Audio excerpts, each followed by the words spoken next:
রংপুরে গত ২ মাসে অ্যানথ্রাক্স রোগে মারা গেছে শতাধিক গরু। শুধু তাই নয়, এই রোগে আক্রান্ত হয়েছেন অর্ধশতাধিক মানুষ। পশুবাহিত এই রোগ অনেকটা অসচেতনতার কারণেই ছড়িয়ে পড়ছে মানুষের শরীরে। রংপুর ছাড়াও এই রোগ ছড়িয়ে পড়েছে মেহেরপুর সহ কয়েক জেলায়।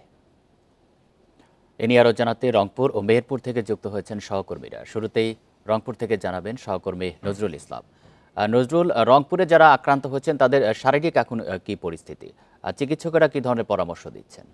বান্ডেল থাকলে প্রতি সেনমানিতে টাকা বাঁচবে। বিকাশ সেনমানি বান্ডেল কিনে জিতুন প্রতি লেনদেনে।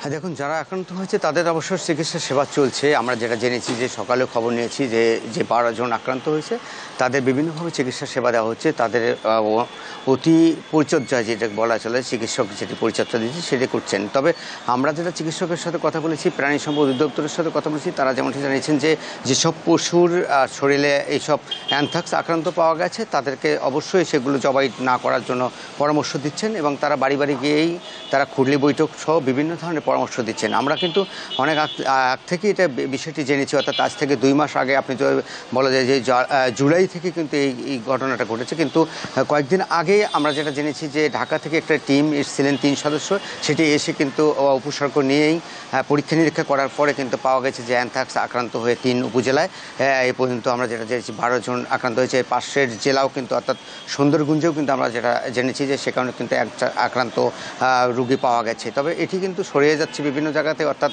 গরু কাটা এবং গরু বাছাই এবং গরুর মাংস খাওয়া এবং পশুর মাংস থেকে কিন্তু এটি ছড়ানো হচ্ছে মানুষের শরীরে। আমরা দেখেছি যে মানুষের শরীরে কিন্তু বড় বড় গোটা হয়ে এবং সেটি কিন্তু ঘা হয়ে পচরা দেখা দিচ্ছে। সেক্ষেত্রে কিন্তু আমরা সেই লোকগুলোকে যে মেডিকেলে ভর্তি করে চিকিৎসা সেবা সেটি কিন্তু আলাদাভাবে চিকিৎসা দেওয়া হচ্ছে। আমরা যেটা জেনেছি পীরগাছায় যে হাসপাতাল আলাদা কোনো একটা জায়গায় সেখানে চিকিৎসা দেওয়া হচ্ছে, সেখানে কাউকে প্রবেশ করতে দেওয়া হচ্ছে না, কারণ যেটি যদি ছোঁয়াছি রোগ হয় যে অন্য মানুষের শরীরেও আক্রান্ত হতে পারে, সেটি চিকিৎসকের পরামর্শ অনুযায়ী সেখানে যেতে হবে এবং চিকিৎসকের পরামর্শ অনুযায়ী সেই জায়গাতেই চিকিৎসা সেবা দেওয়া হচ্ছে। তবে তাদের পরিবারের পক্ষ থেকে বলা হচ্ছে যে যেহেতু ভাইরাস রোগ এটি, অর্থাৎ যদি ভাইরাস হয় এবং গরুর যে টিকা দেওয়ার যে বিষয় রয়েছে এটি যদি তারা ঠিকভাবে দিত সেক্ষেত্রে তাদের এই রোগে আক্রান্ত হতে হতো না, সেটি কিন্তু তারা বলছেন। তবে আমরা যেটা জেনেছি পীরগাছায় যেটি ঘটনা ঘটেছে অনেকদিন আগ থেকে কিন্তু আমরা দেখেছি যে পীরগাছায় বেশি আক্রান্ত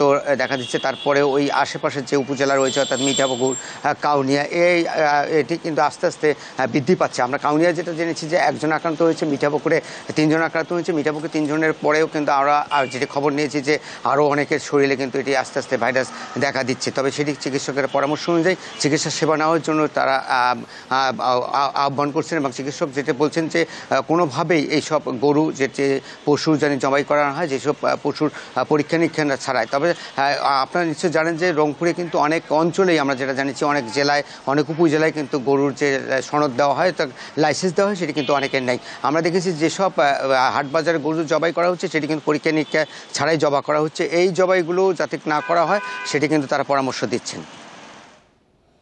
নজরুল, আপনি থাকবেন আমাদের সাথে। আমরা এবার একটু মেহেরপুরের পরিস্থিতি জানবো। সেখান থেকে যুক্ত হয়েছেন সহকর্মী রাজিবুল হক।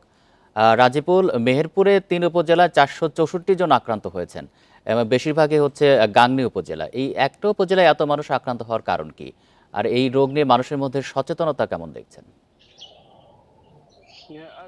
জেলা জুড়েই কিন্তু অ্যানথ্রাক্স যে রোগ সেটি সংক্রমিত হচ্ছে, যেহেতু এটি অ্যানথ্রাক্স একটা ব্যাকটেরিয়া জোন এলাকা হিসেবে ইতিমধ্যেই পরিচিতি লাভ করেছে স্বাস্থ্য বিভাগের কাছে। কারণ মেহেরপুর জেলায় চলতি বছরে প্রায় 464 জন এই অ্যানথ্রাক্স আক্রান্ত হয়েছে। তবে এই আক্রান্তের পিছনে যেটি সব থেকে বেশি আক্রান্ত হয়েছে গাংনী উপজেলা। অর্থাৎ এই যে প্রাণী সম্পদ বিভাগ বা স্বাস্থ্য বিভাগের পক্ষ থেকে যেসব অসুস্থ পশু জবাই করা হয় সেগুলো তদারকি না করার কারণে বিভিন্ন গ্রামের দিকে যে গরুগুলো অসুস্থ হয়, মূলত অ্যানথ্রাক্স আক্রান্ত হয়, সেই গরুগুলো জবাই করার পরে তার মাংস নাড়া ছাড়া রান্না বান্না করে খাওয়ার পরেই মূলত এই অ্যানথ্রাক্স আক্রান্ত ছড়িয়ে পড়ে। তবে চিকিৎসকদের দাবি যে অ্যানথ্রাক্স আক্রান্ত যদি হওয়ার সাথে সাথে যদি দ্রুত হাসপাতালে চিকিৎসা নেয় তাহলে সেই ক্ষেত্রে হবে। তবে মানুষের মধ্যে আসলে এই নিয়ে তেমন কোনো সচেতনতা নেই, কারণ অসুস্থ গরু ছাগল জবাই করে খেয়ে ফেলছে মানুষ, যার ফলে এই রোগ কখনো প্রতিরোধ যে সম্ভব সেটি হচ্ছে না। কারণ প্রাণী সম্পদ বিভাগের হিসাবে বলছে যে এই তড়কা বা অ্যানথ্রাক্স যেটি এর স্পোর প্রায়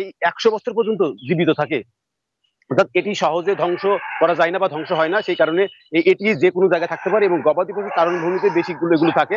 তো এখান থেকে গবাদি পশু শরীরে আক্রান্ত হয়, এরপর গবাদি পশু যখন অসুস্থ হয় তখন কিন্তু সেই পশুটি জবাই করে মানুষ সে তার মাংস খেয়ে ফেলে। আর এই মাংস নাড়াচাড়া বা খাওয়ার কারণে এই অ্যানথ্রাক্স যে রোগ আক্রান্ত সেটি প্রতিনিয়তই কিন্তু মেহেরপুর জেলায় বাড়ছে, কারণ এইটা সম্পর্কে অ্যানথ্রাক্স সম্পর্কে মানুষের তেমন কোনো ধারণা নেই, যার ফলে অসুস্থ গরু তারা অনায়াসে জবাই করে খাচ্ছে এবং হাত পায়ে বিভিন্ন ধরনের ঘা দেখা যাচ্ছে। আর এই ঘা হওয়ার পরে তারা মূলত বুঝতে পারছে যে তারা অ্যানথ্রাক্স আক্রান্ত হয়েছে। সেই ক্ষেত্রে স্থানীয় যে উপজেলা স্বাস্থ্য কমপ্লেক্স আছে সেখানে চিকিৎসা নিচ্ছে। জেলার 98% আক্রান্তের হার গাংনী উপজেলায়, কারণ এই উপজেলায় স্যানিটারি স্যানিটারি ইন্সপেক্টর আছেন, স্বাস্থ্য বিভাগ আছেন এবং প্রাণী সম্পদ বিভাগ আছে। তাদের আসলে যথাসময়ে যদি গবাদি পশুগুলোর ভ্যাকসিনেশন বা টিকা সরবরাহ করা হয়, মানুষের মধ্যে সচেতনতা সৃষ্টি করা এবং অসুস্থ পশু যাতে কেউ জবাই করতে না পারে সেইগুলো যদি তদারকি করা হয়, তাহলে হয়তো এই অ্যানথ্রাক্স প্রতিরোধ করা সম্ভব। তা না হলে এই অ্যানথ্রাক্স কিন্তু আস্তে আস্তে বাড়তেই থাকবে। রংপুর এবং মেহেরপুর থেকে জানাচ্ছিলেন আমাদের সহকর্মীরা।